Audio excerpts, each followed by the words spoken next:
Budget पर चर्चा चल रही है और संसदीय कार्य मंत्री ने कहा कि विपक्ष बजट पर चर्चा के दौरान बजट पर बातें कम कर रहा है, प्रधानमंत्री को गाली देने का काम ज्यादा कर रहा है। पप्पू यादव जी हमारे साथ हैं। आपको भी लगता है ऐसा कि बजट पर चर्चा कम हो रही है और प्रधानमंत्री को गाली ज्यादा दिया जा रहा है?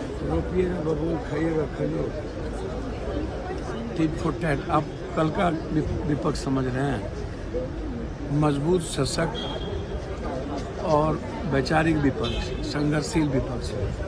आप आंख नहीं दिखा सकते, उंगली नहीं दिखा सकते। कल की तरह मुखिर कानून हिटलर की तरह नहीं चला सकते। आप 50 साल की बात, 60 साल की बात करिएगा, 70 साल की, तो निश्चित रूप से आपको भी आलोचना सुनने की ताकत होनी चाहिए। आलोचना, सम आलोचना चलती रहेगी, लेकिन विपक्ष में तो बजट में तो कुछ है नहीं ना भाई।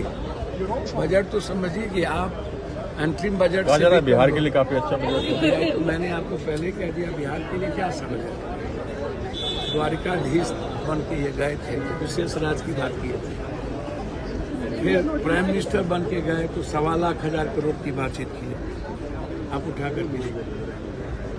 और फिर दोबारा तिवारा गए पटना यूनिवर्सिटी में, नीतीश बाबू, ललन बाबू भीख मांगते रहे, यूनिवर्सिटी नहीं दिया केंद्रीय विश्वविद्यालय। जब बाढ़ में गए नीतीश बाबू के साथ तो 5,000 करोड़ की घोषणा की, 1 रुपया नहीं दिया।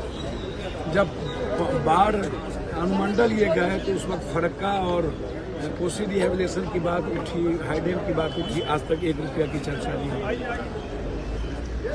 विशेष पैकेज की बात उठी जब अटल जी के समय से लेकर के हम लोग देते रहे, और निश्चित रूप से विशेष पैकेज का ये सवाल आया तो आज तक आपने एक भी फैक्ट्री को रिहेबिलिटेशन के लिए नहीं किया। आप हमको जरा सा बता दीजिए। मैं आपसे एक बात पूछना चाहता हूँ, नरेंद्र मोदी जी मोतिहारी कई बार गए, एक बार नहीं गए। अब मोतिहारी में जाके बोले हम अगले बार आएंगे तो इस चीनी मिल का चाय पिएंगे, दूसरे बार भी बोले चाय पिएंगे, लेकिन वो फैक्ट्री खत्म हो गई। वहाँ से माफियाओं ने उस फैक्ट्री को मतलब विलीन कर दिया। बनमनखी की फैक्ट्री भी विलीन कर दिया, लगभग फैक्ट्रियाँ विलीन कर दी। तो आप पलायन पर कोई बात करते नहीं है। 2.25 करोड़ लगभग पलायन हो रहा है, जिसमें सभी वर्ग समुदाय के लोग हैं। दिल्ली में यदि ढूंढिएगा तो ऊंची जात के जो यूथ हैं, जो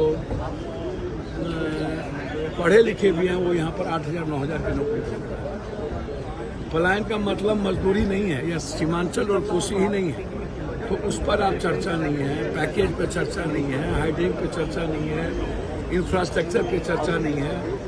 जो रोजमर्रे की रूटीन में देश में रोड बन रहा है, और पहले भी गडकरी चर्चा के दौरान आप इन मुद्दों को उठाएंगे?